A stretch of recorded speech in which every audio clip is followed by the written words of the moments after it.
হত্যার বিচার যতদিন না হয় এতদিন বাংলাদেশও ঠিক হবে না। যারা খুন করছে তারাই তো হত্যাকারী। আর এই দেশটাকে যারা লুইটা পুইটা খাওয়ার জন্য এই হাদির বিচার বন্ধ করছে, একমাত্র তারাই এই দেশটাকে ধ্বংসের পথে নিয়ে যাচ্ছে।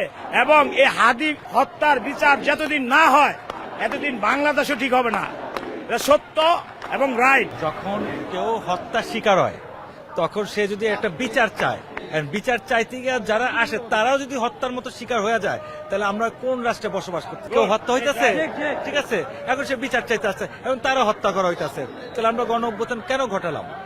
আমরা তো সুস্থ একটা রাষ্ট্র গঠন করার জন্য, বিচার বিভাগ ব্যবস্থার জন্য আমরা মানুষ তার বিচারের অধিকারটা ফিরে পায়। এখন বিচার চাইতে গিয়েই সে হত্যার শিকার হইতেছে।